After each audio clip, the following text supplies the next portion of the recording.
Pada awal tahun-tahun 1966, Indonesia dihadapkan pada salah satu periode paling menentukan dalam sejarah politiknya, ketegangan yang terjadi antara Presiden Soekarno dan Jenderal Soeharto, serta kekacauan yang ditimbulkan oleh peristiwa J30S, membuka babak baru dalam perebutan kekuasaan melalui peristiwa dramatis, termasuk penerbitan Surat Perintah 11 Maret Supersemar. Soeharto mulai mengambil langkah-langkah strategis yang akhirnya mengubah jalannya sejarah Indonesia pada tanggal 1 Oktober tahun 1965, ketika Jakarta tengah dicekam oleh aksi J30S sekitar pukul 9 WIB. Para pengawal Jakarta Timur, seperti dikutip dari buku Sewindu dekat Bung Karno, para pengawal tersebut terdiri dari sejumlah personel Kakrabirawa berpakaian preman yang dipimpin Kolonel Maulwi Sailan, serta sejumlah anggota detasemen kawal pribadi JKP yang dipimpin oleh Kompol Mangil.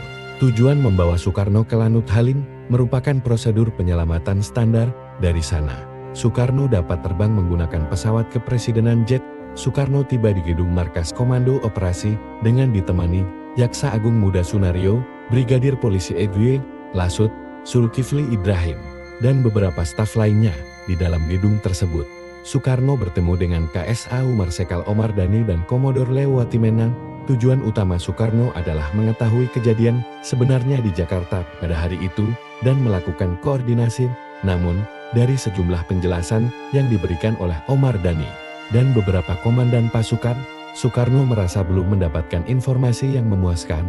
Untuk memastikan informasi yang akurat, Soekarno memerintahkan Kombes Polisi Sumirat memanggil seluruh Panglima Angkatan. Sumirat kemudian keluar dari Lanut Halim dengan mengendarai jet. Sekitar pukul 11.30 WIB, sambil menunggu informasi, Soekarno beristirahat di rumah dinas Komodor Udara Susanto, pilot pesawat kepresidenan. Tak lama kemudian, Sumirat kembali dan melaporkan bahwa semua Panglima Angkatan telah dihubungi dan siap menghadap, kecuali Pangdam 5 Jaya, Umarwira Hadikusuma.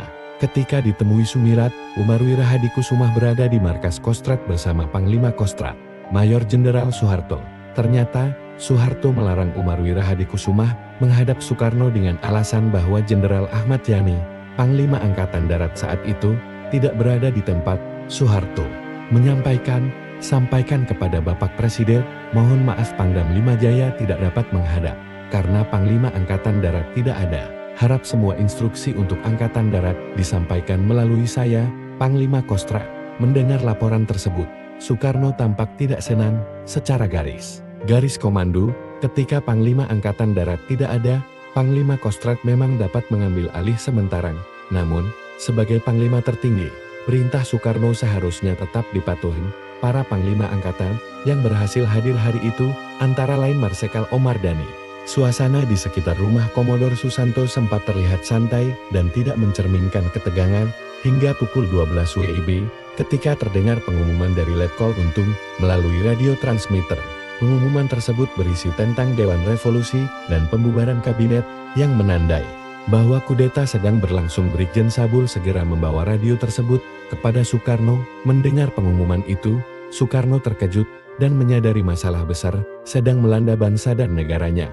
Setelah melakukan rapat di rumah Komodor Susanto, Soekarno memutuskan mengangkat Jenderal Pranoto Rekso Samodra sebagai Menteri Panglima Angkatan Darat menggantikan Jenderal Ahmad Yani yang belum jelas keberadaannya. Namun, ketika ajudan Soekarno, Kolonel Bambang Wijanarko, memanggil Jenderal Pranoto di markas Kostrat, Pranoto dilarang oleh Soeharto untuk menghadap Soekarno. Soeharto menegaskan bahwa semua instruksi dari Presiden terkait Angkatan Darat harus melalui dirinya. Mendengar laporan ini, Soekarno tampak sangat kecewa dan marah. Di satu sisi, Letkol Untung sedang melakukan kudeta terhadap kabinetnya. Di sisi lain, Soeharto secara terang-terangan membangkang perintah Soekarno sebagai Panglima tertinggi.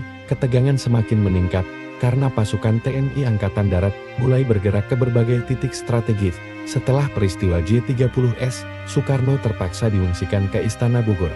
Namun, disinilah perlahan-lahan Soeharto yang memiliki segudang pengalaman tempur mulai berhasil mengambil alih kekuasaan dari Soekarno. Soeharto memimpin aksi penumpasan J30S dan 3 tahun kemudian, ia menggantikan Soekarno sebagai presiden. Kemarahan Soekarno kepada Soeharto juga pernah dikisahkan oleh mantan anggota Badan Pusat Intelijen BPE, Dalam dokumen gugatan di Mahkamah Agung, dalam gelar perkara tersebut, Bistok menceritakan sebuah insiden unik yang terjadi pada Selasa, 11 Maret tahun 1966. Saat itu, Soekarno memimpin sidang 100 menteri di Istana Negara untuk membahas tuntutan mahasiswa yang dikenal sebagai Tritura. Pada hari itu, Bistok Pardede, yang sering bolak-balik antara Jakarta dan Kalimantan dari tahun 1963 hingga tahun 1967, sedang bertugas. Sidang dimulai sekitar pukul 21.30 WIB, tetapi Soeharto, yang menjabat sebagai Menteri Panglima Angkatan Darat, terlambat hadir. Sebagai pemimpin Angkatan Darat, kehadiran Soeharto sangat penting. Namun ia baru tiba 40 menit setelah sidang dimulai. Setelah diberitahu oleh pasukan pengawal Presiden, Cakra Birawang, bahwa Soeharto telah tiba, Soekarno memerintahkannya untuk segera bergabung. Namun, Soeharto tidak segera masuk ke ruang sidang. Soekarno, yang telah menyampaikan pidato, akhirnya mendatangi Soeharto sendiri. Rapat kemudian dipimpin oleh Subandrio, yang saat itu belum ditangkap. Soeharto menyerahkan sebuah surat yang diambil dari kantong bajunya kepada Soekarno. Setelah membaca surat tersebut, Soekarno bertanya, "Jiki opo?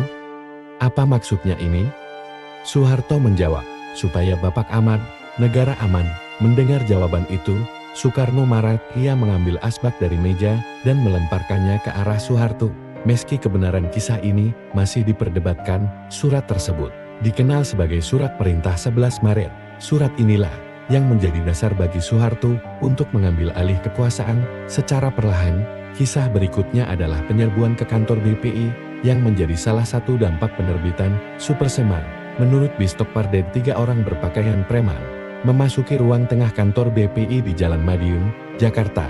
Beberapa menit kemudian, terdengar rentetan tembakan. Para penyerbu yang terdiri dari anggota TNI AD menyerang lantai 2 bangunan tersebut.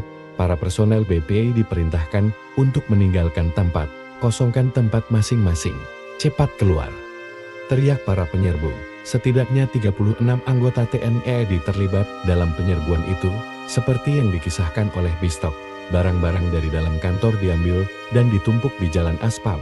Dalam buku Sumitro, dari Pangdam Mulawarman sampai Pangkop Kamtip yang disusun Ramadan Kadha, bahwa sempat terjadi baku tembak singkat antara penyerbu dan personel BPI. Namun, pasukan BPI kalah dalam pertempuran tersebut. Menurut Ken Conboy dalam buku Inter, Menguak Tabir Intelijen Indonesia, penyerbuan kantor BPI terjadi pada 12 Maret tahun 1966, sehari setelah penerbitan Super Semar. Sebanyak 21 staf BPI ditahan, dan gedung tersebut kemudian diambil alih oleh Angkatan Darat, Brigjen Sugiharto, yang sejak November tahun 1965 menggantikan Maijen Suhendro Parman sebagai Asisten 1 Intelijen Menpangan, ditunjuk sebagai pejabat pelaksana kantor tersebut pada hari berikutnya. Peristiwa-peristiwa tersebut menunjukkan bagaimana ketegangan politik pada masa itu mengubah arah sejarah Indonesia dari pertemuan penuh ketegangan hingga penyerbuan yang mengubah lanskap kekuasaan. Langkah-langkah yang diambil oleh Soeharto melalui Super Semar akhirnya mengantarnya ke puncak kekuasaan, menggantikan Soekarno sebagai pemimpin negara. Namun, meskipun begitu, dampak dari kejadian-kejadian tersebut tetap membekas, membentuk dinamika politik Indonesia yang tak terlupakan hingga saat ini.